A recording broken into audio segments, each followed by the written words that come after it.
Le titre de mon message apparaît à l'écran ce matin. J'aimerais vous parler de la suite de ce que je vous ai déjà partagé les semaines précédentes.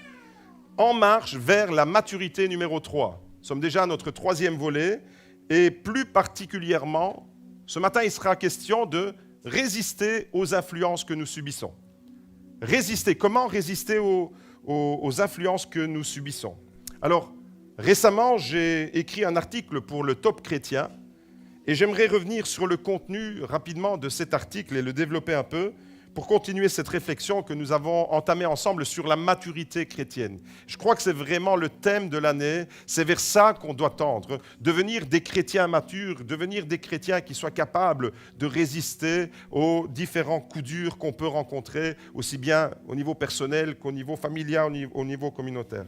Alors, comment savoir si l'influence que nous subissons est positive ou négative ?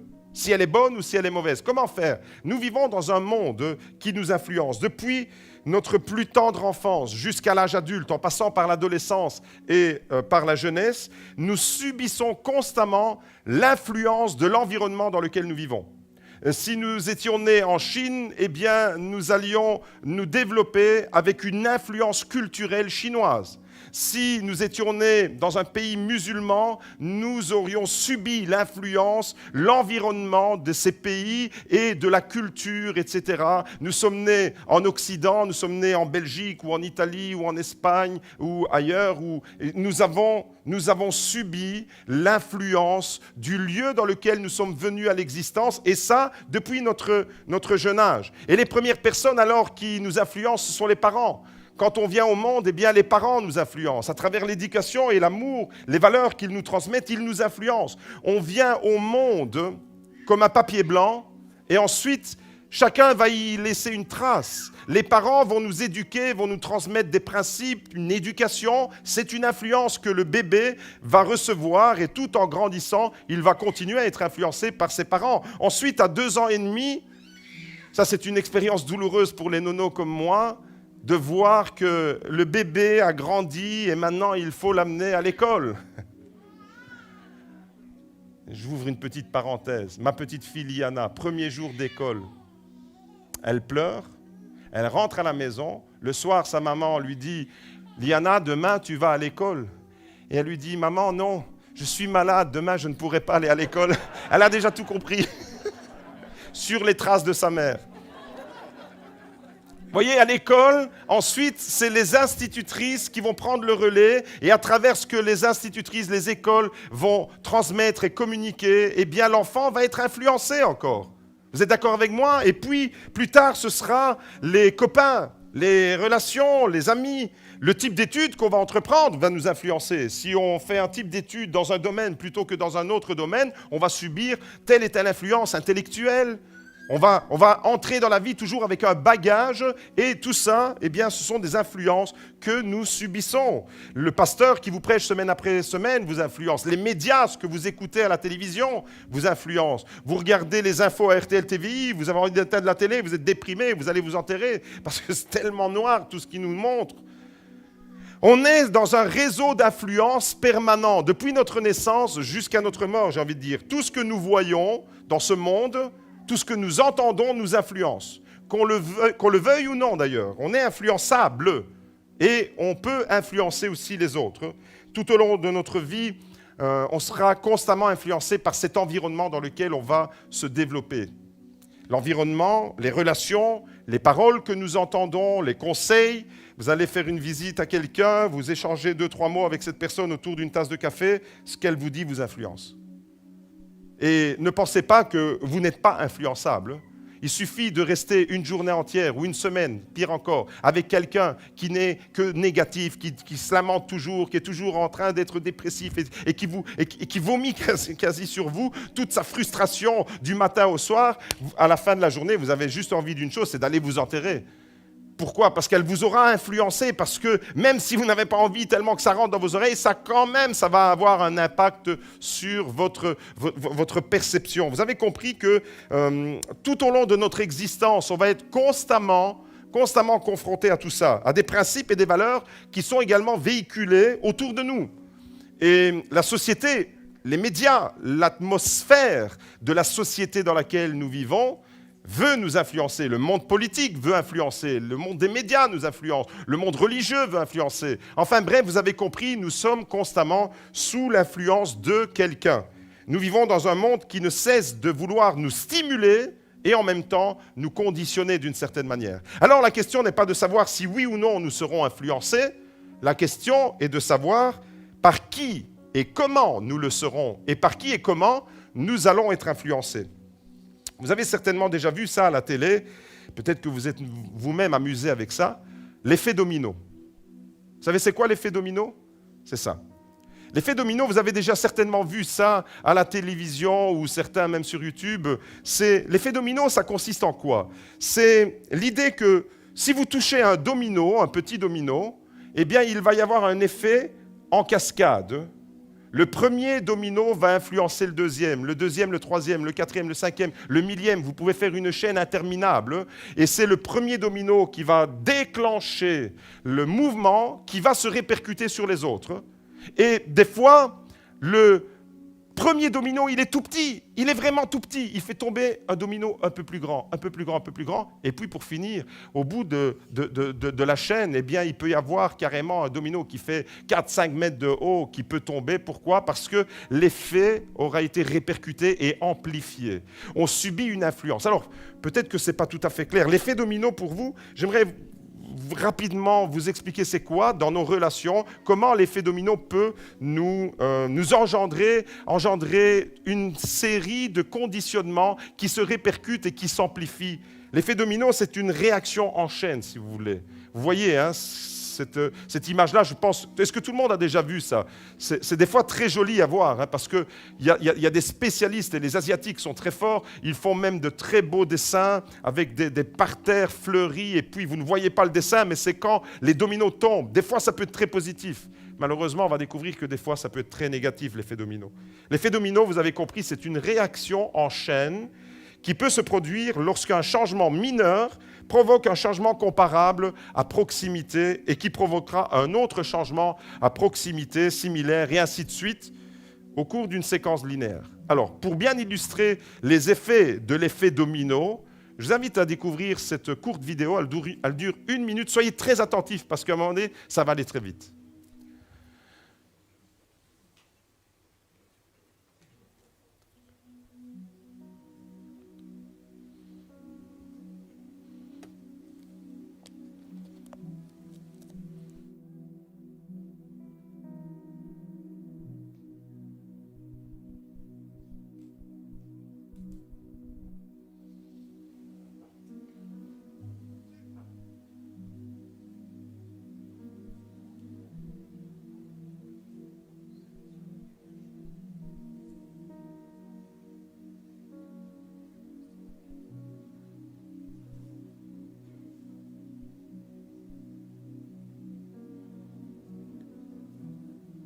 L'effet domino. Il a beau être matinal, il a mal.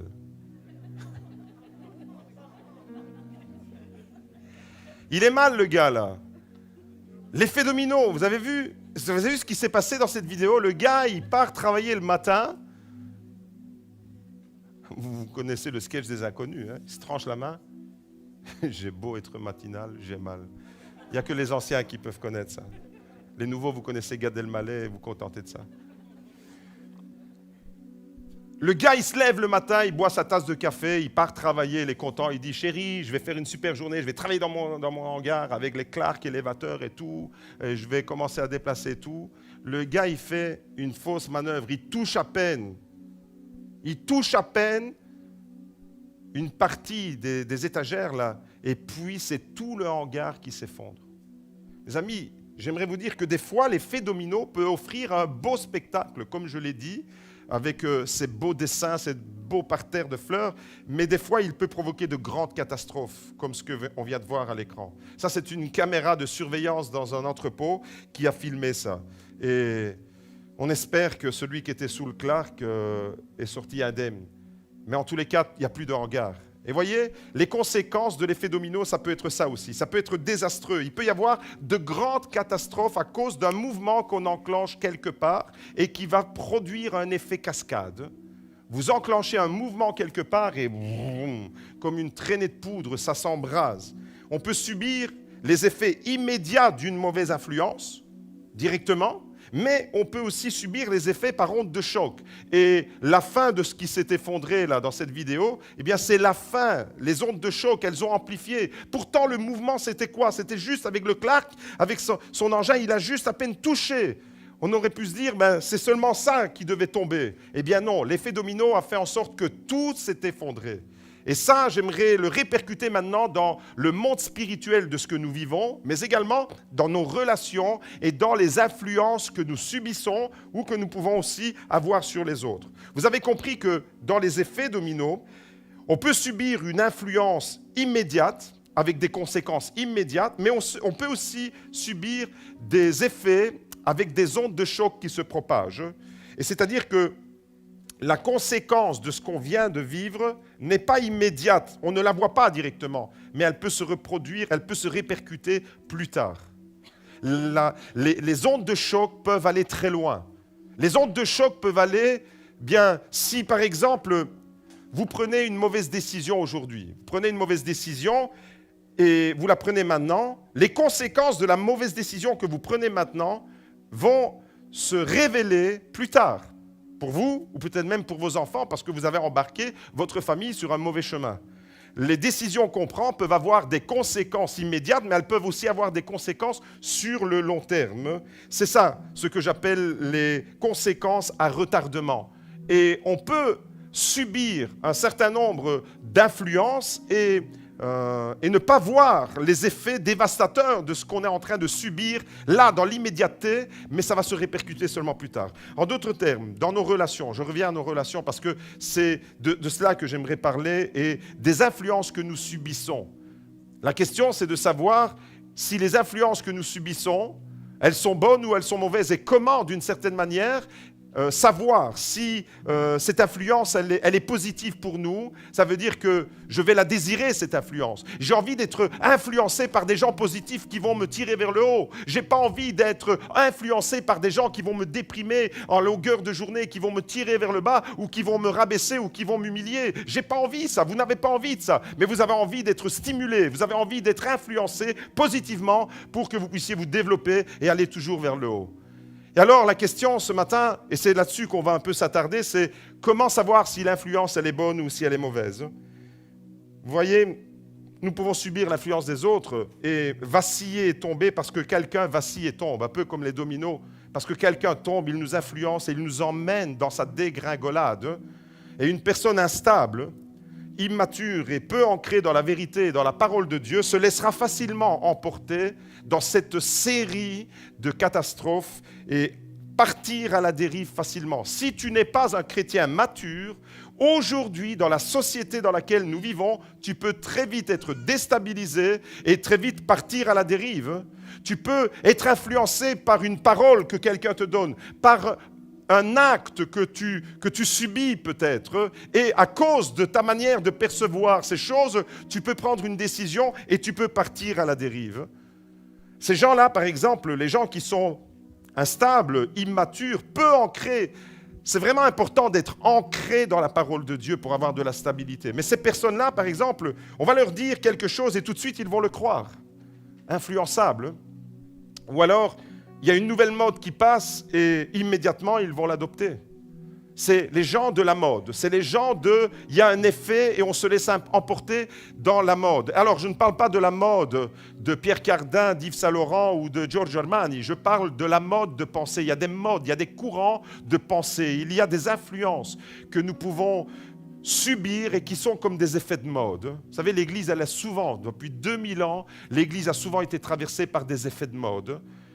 Et ce matin, je vous invite à ne pas subir les effets de mode qui peuvent souffler et balayer sur l'Église, sur les chrétiens, mais de rester fermement ancré dans la vérité de la parole de Dieu. Vous avez compris qu'au niveau spirituel, c'est la même chose que ces fameux dominos qui tombent les uns après les autres et qui peuvent causer de désastres. Et la Bible nous avertit clairement. Elle nous avertit clairement qu'à la fin des temps, il y aura beaucoup de personnes instables et beaucoup de personnes qui seront facilement déstabilisables. Il y a des personnes qui sont déstabilisables et il y a des personnes déstabilisantes. Ce n'est pas la même chose. La personne qui est déstabilisable, c'est la personne qui va se laisser déstabiliser. Tandis que la personne qui est déstabilisante, c'est la personne qui va avoir un effet négatif sur les autres et qui va déstabiliser les autres. Déstabilisant, déstabilisable. Et la Bible nous avertit de ça.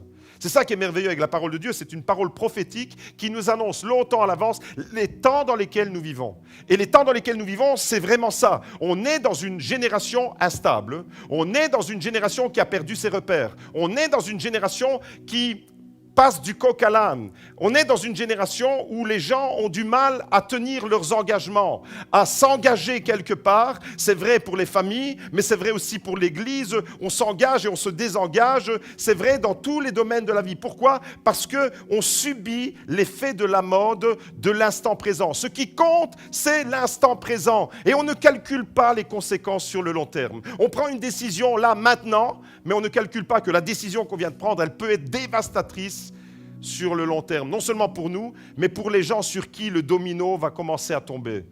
Et des fois, eh bien, on peut se retrouver, on ne comprend pas pourquoi l'hangar de notre vie est complètement écroulé.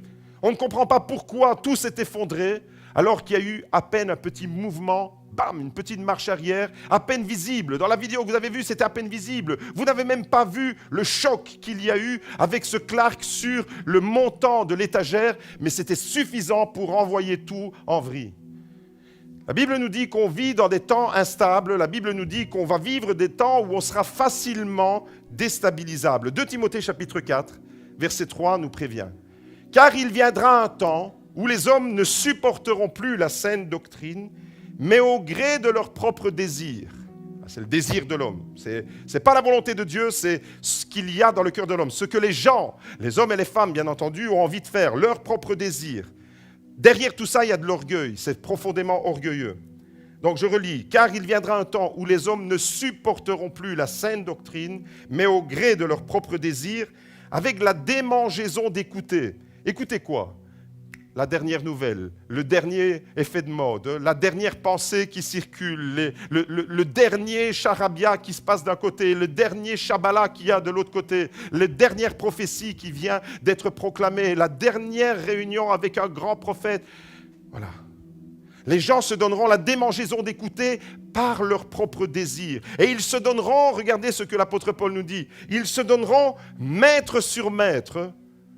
Maître sur maître, c'est-à-dire ils vont se mettre à la merci de n'importe quel prédicateur qui va chercher à influencer. Et ils détourneront leurs oreilles de la vérité et se tourneront vers des fables. Mais toi, et ça s'adresse à toi ce matin, mais toi, sois sobre en tout, supporte les souffrances, fais l'œuvre d'un évangéliste, remplis bien ton service, remplis bien ton ministère.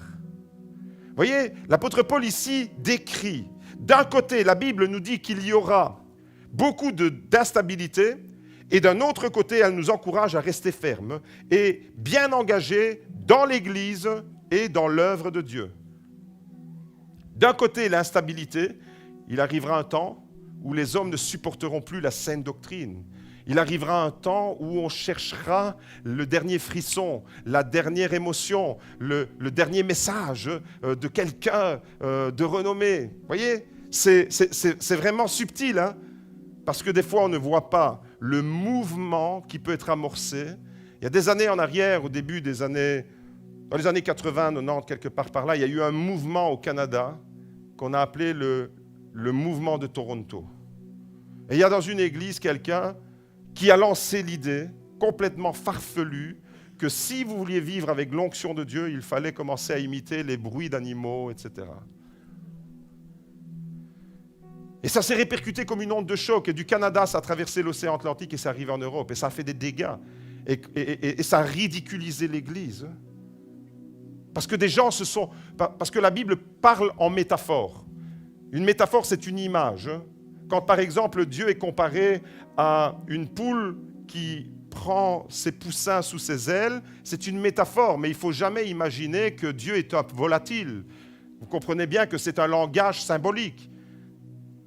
Il y a plein d'images comme ça dans la Bible. Mais ces gens-là, eh bien, ils ont pris ça au pied de la lettre et ils ont dit, ah, mais puisque Dieu est comparé à une poule, ceux qui sont dans l'onction de ce Dieu-là doivent commencer à cacter. Et tu as eu des pasteurs qui ont commencé à faire la poule.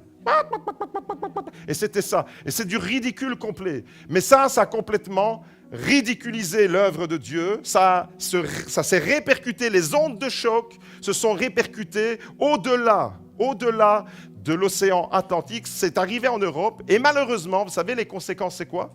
C'est que malheureusement, certaines personnes, parce qu'il y a eu ces dégâts, ont jeté le bébé avec l'eau du bain.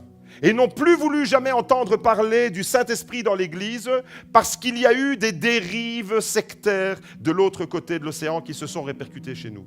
Et là, l'erreur, elle a été de l'autre côté. L'erreur, ça a été de rejeter le Saint-Esprit dans l'Église parce qu'il y a certains qui ont instrumentalisé le Saint-Esprit et fait n'importe quoi. Vous voyez les conséquences jusqu'où ça peut aller? Ça peut aller jusqu'aujourd'hui. Je vous parle de quelque chose qui s'est développé dans les années 80-90 et on est en 2021 et il y a encore des églises qui sont complètement fermées au Saint-Esprit, qui ne savent même pas c'est quoi le Saint-Esprit, c'est qui le Saint-Esprit. Une conséquence désastreuse de quelque chose qui peut se produire de l'autre côté de l'océan peut nous toucher des décennies plus tard. Vous avez compris, la Bible nous met en garde contre cette instabilité qu'il y a. Et qui peut être emporté dans ce genre de situation? Les gens qui ne sont pas fermement ancrés dans la parole de Dieu. Les gens qui partent à tout vent de doctrine. Alors d'un côté, oui, la Bible nous met en garde contre ces dérives parce qu'elle décrit une situation dans laquelle il y aura beaucoup d'instabilité, mais en même temps, elle nous encourage à rester fermes, bien engagés dans l'Église et dans l'œuvre de Dieu. Hébreux chapitre 13, verset 9, nous prévient, ne vous laissez pas entraîner par toutes sortes de doctrines étrangères. Étrangères à qui? Étrangères à Dieu, étrangères à la parole de Dieu. 1 Corinthiens chapitre 15, verset 58. Ainsi, mes frères bien-aimés, soyez fermes. Voilà, ça c'est l'encouragement à ne pas être influençable, mais à être stable. Soyez fermes, inébranlables, travaillant de mieux en mieux à l'œuvre du Seigneur. Progressez toujours dans l'œuvre du Seigneur, sachant que le travail n'est pas vain. Votre travail dans le Seigneur ne sera pas vain. Ainsi, mes frères bien-aimés, soyez fermes et inébranlables. Ça, c'est l'encouragement que Dieu donne à l'Église aujourd'hui. Une Église mature, c'est une Église qui est ferme et qui est inébranlable et qui continue à progresser toujours plus dans l'œuvre du Seigneur. Toujours plus ouverte au Saint-Esprit, mais au Saint-Esprit de la façon la plus adéquate. Éphésiens chapitre 4, verset 14. Ne soyons pas des enfants flottants, et entraînés à tout vent de doctrine, joués par les hommes avec leurs fourberies et leurs manœuvres séductrices. Mais en disant la vérité avec amour, nous croîtrons à tous égards en celui qui est le chef Christ. Là, encore une fois, l'apôtre Paul nous dit, ne soyez pas des enfants facilement entraînés à tout vent de doctrine. Ne permettez pas que le domino vous entraîne dans une ruine. Ne vous laissez pas entraîner à tout vent de doctrine. Ne suivez pas la doctrine étrangère qui peut souffler sur le monde aujourd'hui. Alors, en lisant tous ces textes, en lisant ces textes du Nouveau Testament, j'ai un sentiment là qui vient dans mon cœur. Je me dis, purée, j'ai l'impression que l'apôtre Paul y vit dans notre génération, tellement c'est limpide, tellement on a l'impression que c'est des vérités qu'il décrit, des vérités pertinentes et actuelles, ce que nous sommes en train de vivre. La parole de Dieu, il y a 2000 ans, nous prévient à l'avance de ce que nous allions vivre dans les temps de la fin. Des temps troubles, des temps où les chrétiens seront menacés d'instabilité. Et c'est la raison pour laquelle la maturité vers laquelle on doit aller doit nous rendre stables, convaincus et inébranlables, tout en progressant toujours dans l'œuvre du Seigneur. Et je veux m'arrêter un instant là-dessus et je veux simplement te poser la question, toi qui es là et qui entends ce message, vous qui nous suivez sur les réseaux, je vous pose aussi la question à vous, chacun répondra dans son cœur. Est-ce que tu considères aujourd'hui que tu es un chrétien stable? Est-ce que tu considères que tu es un chrétien inébranlable? Est-ce que tu considères que tu es un chrétien ou une chrétienne qui va continuer à progresser et qui continue à progresser dans l'œuvre de Dieu? Je laisse cette question-là à ta réflexion. Je le disais en lisant ces versets, j'ai vraiment l'impression que l'apôtre Paul est en train de décrire des faits qu'il voit dans notre génération aujourd'hui. Et comme je l'ai dit au début, nous subissons tous des influences, mais Certaines sont positives et d'autres sont négatives. Alors, comment discerner la nature de l'influence que nous subissons? Comment ne pas nous laisser nous entraîner quand nous entendons quelqu'un qui nous parle et qui nous communique quelque chose? Comment, d'une certaine manière, passer à la pratique de ces versets? Paul nous dit, soyez fermes, soyez sobres, soyez inébranlables, progressez toujours. Comment est-ce que je peux être inscrit dans cette dynamique-là? On va découvrir ça. La Bible nous dit que Noé était un homme juste et intègre. Genèse chapitre 6, verset 9. Il était juste et intègre. Parmi ses contemporains, Noé marchait avec Dieu. Noé était un homme qui vivait dans un monde dont l'influence était énorme. Le monde dans lequel vivait Noé était un monde corrompu. Un monde où les valeurs étaient complètement à l'opposé de ce que Dieu voulait. Un monde où la méchanceté se développait et faisait des ravages. Un monde où les dominos tombaient les uns après les autres, sur les autres, et tout le monde était emporté à la dérive. Ça, c'était le monde dans lequel Noé vivait. Mais la bonne nouvelle, c'est qu'il y a un homme qui se distingue. Et aujourd'hui, il y a une bonne nouvelle. C'est que toi qui es dans cette église, toi qui entends ce message, tu peux être cet homme qui se distingue ou cette femme qui se distingue dans cette génération qui pourtant est corrompue. Et à l'instar de Noé qui vivait dans ce monde corrompu, nous pouvons inverser la tendance.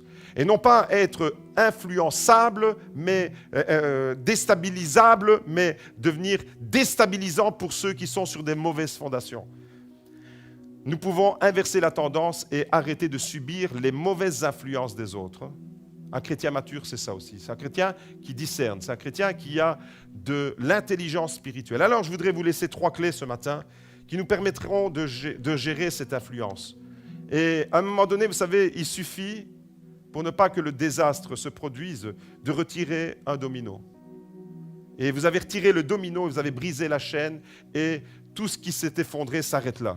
Ça n'ira pas plus loin. Et peut-être que tu es le domino que Dieu veut retirer d'une chaîne négative dans laquelle, malgré toi, tu es en train de te laisser emporter. Peut-être que tu peux être le dernier maillon d'une influence négative que tu as reçue, et ne la répercute pas sur quelqu'un d'autre. Parce que si maintenant je fais un exercice, je vous demande de vous lever tous et de vous mettre côte à côte, les épaules contre les épaules, et qu'on fait une chaîne, on fait un serpentin, tout le monde se touche, épaule contre épaule. Je pousse le premier, je fais tomber le deuxième, le troisième, et toute l'église, à la fin, sera tombée. Pourquoi? Parce que j'ai amorcé le mouvement au début et ça se répercute sur les autres. Mais il suffit d'enlever l'une ou l'autre personne dans cette chaîne pour que l'effet catastrophe soit interrompu. Et c'est exactement ce que Dieu veut nous dire ce matin. Nous pouvons être ces chrétiens matures qui ne vont pas répercuter, qui ne vont pas continuer à répercuter les ondes de choc négatives. Alors comment savoir et comment discerner si l'influence elle est bonne? 3 repères, comment distinguer le vrai du faux d'une certaine manière et comment distinguer ce qui est bon pour moi. Alors si c'est une influence positive, je l'accepte volontiers. Si c'est une influence négative, je dois la refuter. Il y a plein d'exemples dans la Bible. J'ai pris l'exemple de Noé, j'aurais pu prendre l'exemple de Josué et Caleb. Vous savez, Josué et Caleb, c'est qui? Ce sont 2 collaborateurs de Moïse qui sont partis en exploration de la terre promise. Et il y en avait 10 autres avec eux, il y en avait 12 au total. Et parmi les 12 qui sont partis explorer la terre promise, il y en a 10 qui sont revenus avec une influence négative. Ils ont voulu influencer le peuple de Dieu. Ils ont voulu influencer le leader, Moïse, qui les avait envoyés en disant « Ce que nous avons vu là-bas, dans le pays de Canaan, c'est waouh, c'est impressionnant, c'est pas possible pour nous, il y a des géants, ils vont nous dévorer, nous on est comme des sauterelles, et ce pays dévore ses habitants. » Dieu avait promis une terre promise pour Israël et il y a 10 hommes qui font de l'influence négative et pression sur le peuple. Mais il y en a deux dominos que Dieu retire et l'influence va être stoppée. Josué et Caleb disent non, ils font taire le peuple qui murmure, qui décrédibilisent l'œuvre de Dieu et la pensée de Dieu. Ils les font taire et ils disent « Nous irons, nous monterons dans le pays de Canaan et nous en prendrons possession parce que l'Éternel nous donne la victoire. » Tu peux être ce Josué, ce Caleb, tu peux être ce Noé, des dominos que Dieu retire d'un cercle d'influence négative. Alors comment faire? Comment se retrouver par rapport à ce qu'on entend et qui peut nous influencer? Je voudrais simplement concrétiser ça avec 3 repères qui nous permettront de gérer cette influence que nous subissons.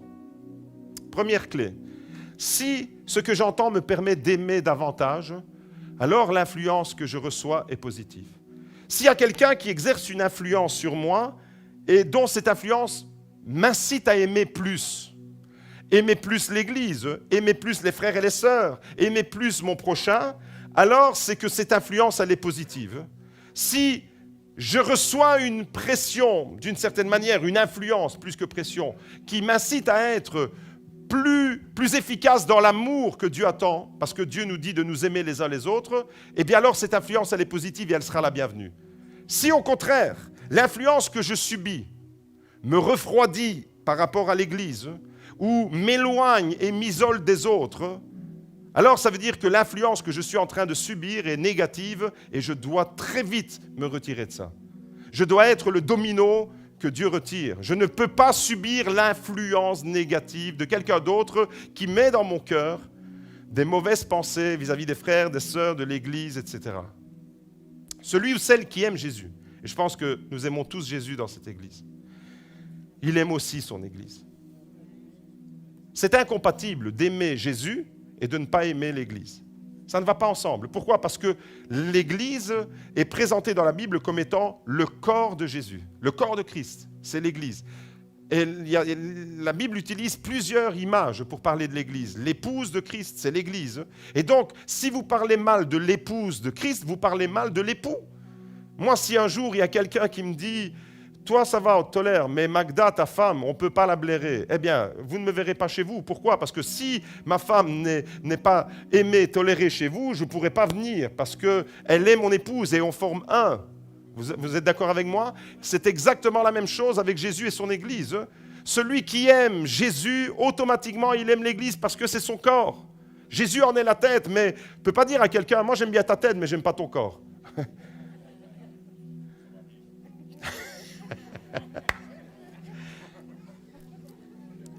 No comment. Il y a des corps qui doivent se mettre à la diète. Celui qui aime Jésus aime l'Église. Et celui qui aime l'Église contribue à son unité. Je vais devenir un homme qui influence pour bénir l'Église, ça oui. S'il y a quelqu'un qui vous influence dans cette Église pour être davantage performant dans l'amour qui doit se développer au milieu de nous, acceptez cette influence. Mais s'il y a quelqu'un qui cherche à vous influencer et qui cherche à vous mettre le trouble et qui va développer dans votre cœur une aversion envers l'Église, eh bien alors, stoppez net, retirez le domino et brisez l'effet cascade. Celui qui contribue à l'unité de l'Église, qu'est-ce qu'il fait ? Eh bien, il veille à sa cohésion. Il veille à l'unité, il veille à progresser toujours. Comme l'apôtre Paul le disait, soyez stable, soyez inébranlable, progressez toujours. Attention, la stabilité ne veut pas dire qu'on est là inerte. Ce n'est pas de l'inertie, la stabilité. Ce n'est pas « je suis stable, alors je ne me bouge plus ». Voilà, ça c'est stable. Non, ça c'était raide comme un piquet et il faut que le Saint-Esprit te mette un bon balayage pour que tu voles en l'air. Être rigide, ce n'est pas de la stabilité. Ce n'est pas de la rigidité que je demande ce matin. C'est de la stabilité, être ferme. Mais en même temps, celui qui est stable, il est inscrit dans une dynamique de développement, de progression. Il va avancer parce que l'Esprit de Dieu le met en mouvement. Donc, ce n'est pas qu'on reste tel qu'on est figé. Non, non, au contraire, on continue à progresser. La stabilité va te permettre de continuer à progresser. Progresser dans quel domaine ? Progresser dans le domaine de l'amour. Celui qui t'influence pour te donner plus envie d'aimer l'Église, c'est une bonne influence. Celui qui t'influence pour ne pas aimer l'Église, d'une certaine manière, pour commencer à voir les frères et les sœurs avec un regard négatif, eh bien, c'est une mauvaise influence, vous avez compris. L'amour est la première influence que nous devons accepter sur nous-mêmes et même que nous devons communiquer aux autres. Et puisque nous sommes tous influençables par quelqu'un et que nous avons la capacité d'influencer quelqu'un, eh bien, la première influence qu'on doit exercer les uns sur les autres, c'est l'amour. Voilà pourquoi la Bible dit que c'est le commandement le plus important. Tu aimeras l'Éternel ton Dieu de tout ton cœur, de toute ton âme, de toute ta force, et tu aimeras ton prochain comme toi-même. Celui qui accomplit ça, il accomplit la loi et les prophètes. Première influence, tout ce qui ne favorise pas l'amour dans l'Église, l'unité de l'Église, la cohésion de l'Église, doit tout simplement être écarté. Je retire le domino. Retiens ça. Retiens cette image-là. Tu vas te retrouver devant des situations concrètes. Pas plus tard que cet après-midi, pas plus tard que demain, tout au long de la semaine, tu vas te retrouver devant des situations concrètes. Et le réflexe, la pensée de dire, oh là, influence, qu'est-ce que je fais? Je retire le domino, ce n'est pas une bonne influence. Je veux être le dernier qui subit là. Je ne vais pas répercuter ça ailleurs. Vous savez pourquoi? Parce que quand on est influencé, on reçoit quelque chose dans l'oreille, ça rentre dans l'oreille, ça ressort dans la bouche et ça passe dans l'oreille de quelqu'un d'autre. C'est ça l'effet domino. Et c'est là qu'il faut briser ça. Ça rentre dans ton oreille, ça fait un tour, analyse, ton disque dur interne analyse, le domino, éjecté, poubelle, direction verticale, corbeille. En plus, tu fais delete pour être sûr, vider la corbeille, comme dans les ordinateurs. Il n'y a plus de traces. Tout ce qui ne favorise pas l'unité, l'amour et la cohésion de l'Église doit être écarté. Éphésiens chapitre 4, verset 2. Regardez comment l'apôtre Paul nous incite alors à être influençables les uns sur les autres, mais avec le critère de l'amour. En toute humilité et douceur, avec patience, supportez-vous les uns les autres. Supportez-vous les uns les autres avec amour, en vous efforçant de conserver l'unité de l'esprit par le lien de la paix. Et quand on met tous en pratique ce verset, eh bien, on est une source de bénédiction pour l'Église et on devient des hommes et des femmes qui vont influencer positivement. Deuxième clé, comment savoir si ce que j'entends est bon ou mauvais? Si ce que j'entends me motive davantage à être intègre et loyal, alors l'influence est positive.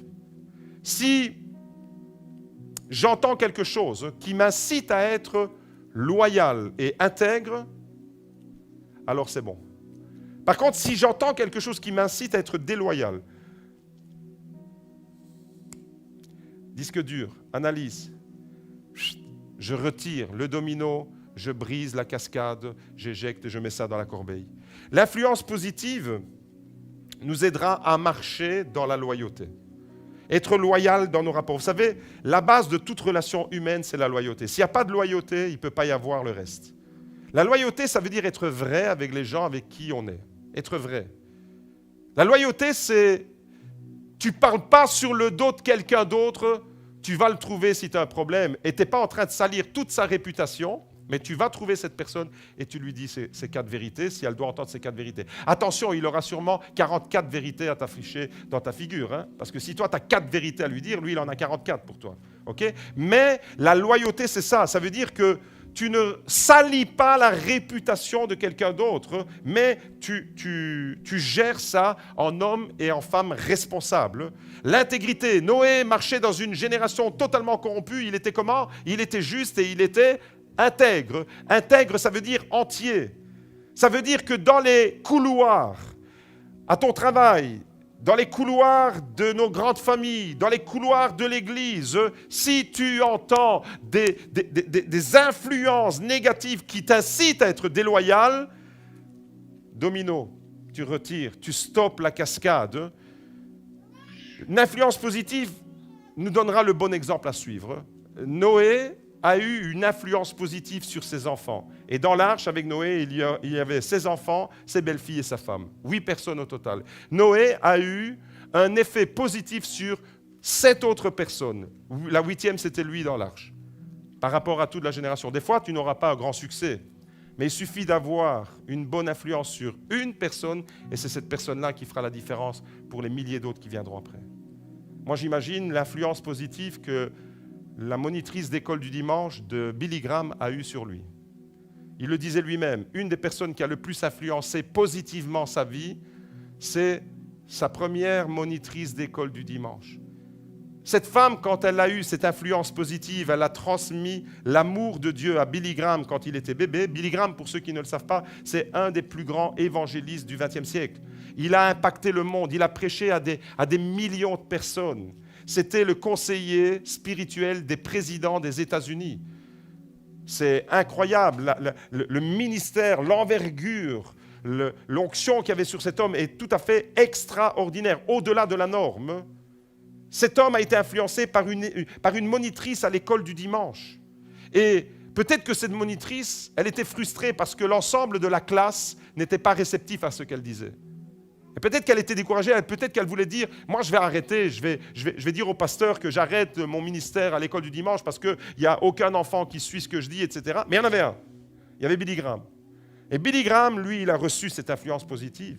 Et sans le savoir, le premier domino positif qui est tombé sur Billy Graham, c'était une institutrice, une monitrice de l'école du dimanche dont personne aujourd'hui ne connaît peut-être le nom, mais Billy Graham a eu un effet extraordinaire, une influence positive à l'échelle mondiale tout au long du XXe siècle. Waouh! Peut-être que tu n'as pas une grande influence, mais les personnes que tu vas influencer positivement dans ton cercle familial, là où tu vis, les personnes qui te côtoient vont être bénéficiaires de cette influence d'amour que tu vas déverser dans leur cœur. La loyauté, c'est la base de nos rapports. S'il n'y a pas de loyauté, il n'y a plus de relations humaines, il n'y a plus de relations vraies. La loyauté, c'est sois vrai et authentique. La loyauté, c'est comme le disait C.S. Lewis, l'auteur des Chroniques de Narnia. Regardez C.S. Lewis qu'il dit, l'intégrité, c'est de faire la chose juste même quand personne ne regarde. Quand tu es tout seul à la maison, quand tu es tout seul, tu choisis de faire la chose qui est juste. Ça, c'est l'intégrité. Tout ce qui t'influence dans l'intégrité et dans la loyauté, c'est bon, tu peux te laisser influencer. L'intégrité, faire la chose juste quand il n'y a personne qui te regarde, quand tu es tout seul. Choisir la bonne décision, celle qui va honorer Dieu. Ne pas faire, vous savez, le contraire de l'intégrité, c'est la duplicité, c'est-à-dire d'avoir un effet hypocrite. C'est de faire les choses pour que les autres nous regardent et nous admirent. Mais quand tu es tout seul, tu fais tout à fait le contraire de ce que tu montres devant les autres. Ça, c'est de l'hypocrisie. C'est tout à fait le contraire de l'intégrité. L'intégrité, c'est tu es tout seul et tu sais que même s'il n'y a personne qui te regarde, tu sais parce que tu as la crainte de Dieu, parce que tu as un profond respect pour Dieu, que tu vas faire le bon choix, celui qui est juste. Pourquoi? Parce que tu crois dans des valeurs. Parce que tu as des principes de vie qui vont gouverner ta vie. Et ces principes de vie-là, ils sont plus importants que le regard des autres. Tu ne fais pas les choses pour le regard des autres, tu fais les choses parce que dans ton cœur, tu en es pleinement convaincu, parce que tu sais que c'est ce qui glorifie ton Dieu, parce que tu sais que tu veux vivre avec ces standards-là. L'intégrité, c'est ça. Alors attention, tout ce qui nous pousse à être déloyal ne vient pas de Dieu. Par exemple, tout ce qui nous pousse dans la tromperie, dans la cachotterie, dans la trahison, doit complètement être écarté. Pourquoi? Parce que c'est de la déloyauté. Si vous subissez l'influence de quelqu'un qui vous incite, même subtilement, sans que vous vous en apercevez, à tromper quelqu'un, à le duper, à faire des cachotteries, des choses dans les ténèbres d'une certaine manière, à tromper ou à trahir, ça ne vient pas de Dieu, tout simplement. Pourquoi? Parce que Dieu n'est pas glorifié à travers ces choses. Dieu n'est pas glorifié à travers la tromperie. Dieu n'est pas glorifié à travers la trahison. Dieu n'est pas glorifié à travers la duplicité. Mais Dieu est glorifié quand on est intègre et juste. L'influence loyale et intègre, je l'accepte. Tout ce qui est contraire, je le refuse. Troisième clé, je termine avec ça. Si ce que j'entends m'encourage dans la vérité, alors l'influence, elle est positive. Passe tout ce que tu entends au filtre de ces trois valeurs. Est-ce que ça m'incite à aimer plus? Est-ce que ça m'incite à être loyal et intègre? Et est-ce que ça m'incite à connaître toujours plus la vérité? Si ce que j'entends m'encourage dans le mensonge, alors ça ne vient pas de Dieu. Ça, c'est votre disque dur doit faire l'analyse automatiquement. Et un chrétien mature, c'est un chrétien qui va avoir ses automatismes, ses réflexes. Ne te laisse pas déstabiliser. Éphésiens chapitre 4, verset 15. En disant la vérité avec amour, nous croîtrons à tous égards en celui qui est le Christ, qui est le chef Christ. En disant quoi? En disant la vérité. C'est la vérité, on l'a vu dans les semaines précédentes, c'est la vérité qui nous affranchit, c'est la vérité qui nous libère. C'est Jésus lui-même qui dit, si vous demeurez dans ma parole, vous connaîtrez la vérité et la vérité vous rendra libre. La vérité a un effet de nous libérer et en même temps, la vérité elle a un effet de nous développer. Comment? Vérité dans l'amour. Tout ce qui est contraire à ces trois valeurs. Tout ce qui est contraire à l'amour, à l'intégrité, à la vérité, doit catégoriquement être réfuté. Mes amis, j'aimerais vous dire que, puisque nous vivons dans les temps de la fin, et puisque la Bible nous dit qu'il viendra un temps où il y aura beaucoup d'influence dans ce monde, soyons des chrétiens stables. Regardez ce que le psalmiste disait au psaume 40. Soyons d'une certaine manière des thermostats et non pas des thermomètres. Le thermostat, vous savez c'est quoi? Le thermostat, c'est Si vous ne savez pas c'est quoi un thermostat, il y a Manuel Diaz là-bas, il va vous expliquer c'est quoi un thermostat. D'ailleurs, tout de suite à la fin du culte, il va aller voir si les thermostats de l'église fonctionnent.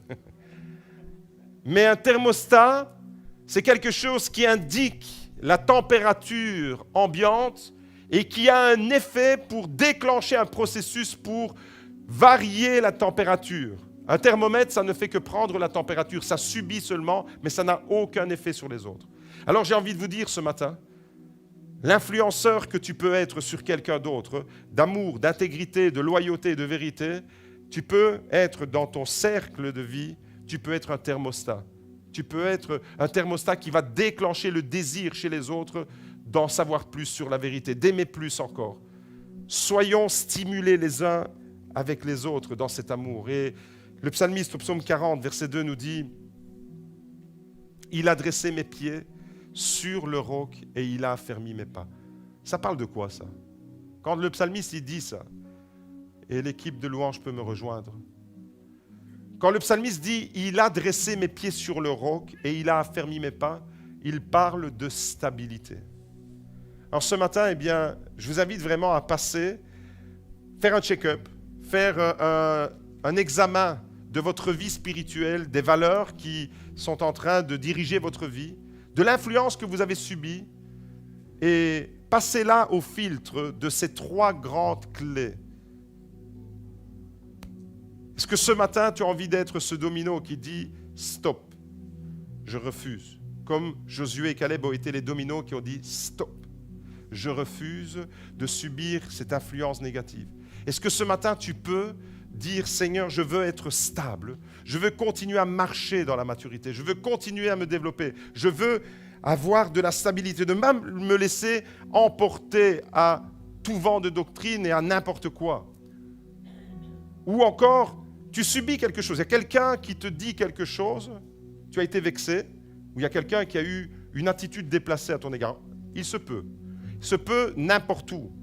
Il se peut dans ta maison que quelqu'un de ta famille ait une parole déplacée. Tu ne quittes pas ta famille pour autant.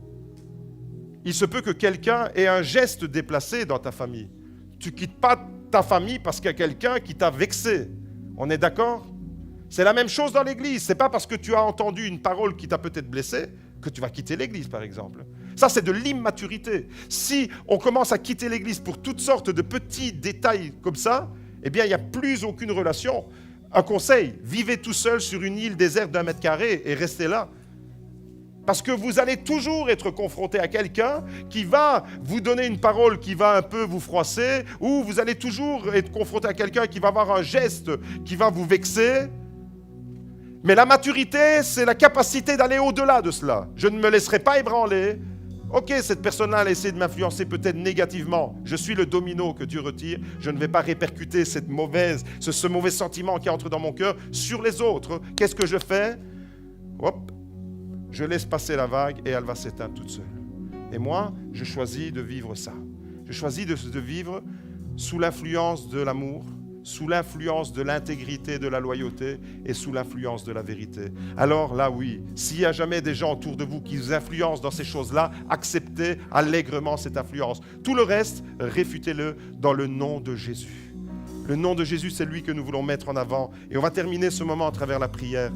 Tous ceux qui veulent, comme le psalmiste le disait, avoir les pieds fermement ancrés sur le roc de la parole.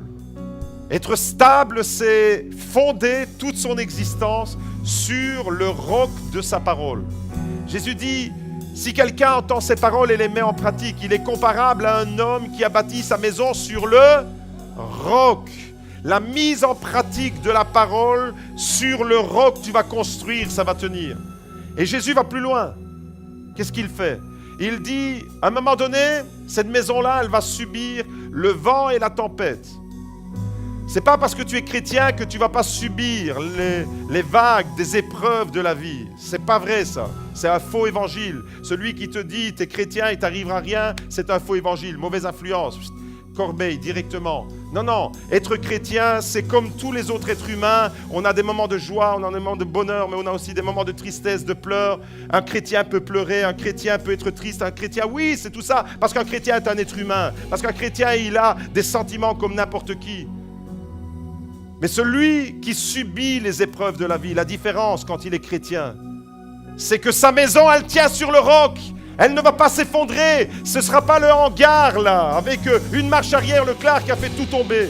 Alors ne permets pas que ta vie s'effondre parce que tu subis des mauvaises influences. Ne le permets jamais, ça. Mais aujourd'hui, prends la décision de dire, Seigneur, je veux être un chrétien qui a ses fondements sur le roc de la parole.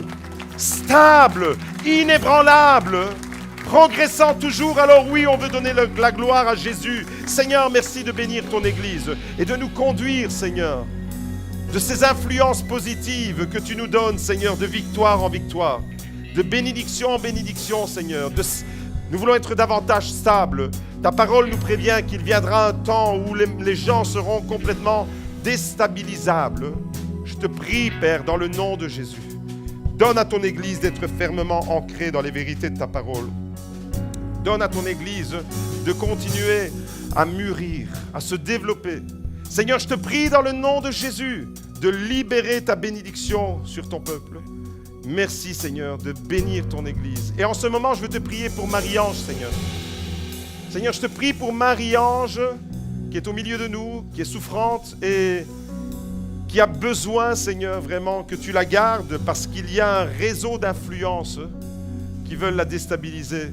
Mais ton enfant, Seigneur, tiendra bon et elle est debout par ta grâce, Seigneur. Alors donne-lui d'être ce domino qui ne va pas se laisser entraîner à la dérive parce qu'il y a une pression qui est exercée. Donne-lui, Seigneur, vraiment ta force, ta grâce, ta bénédiction.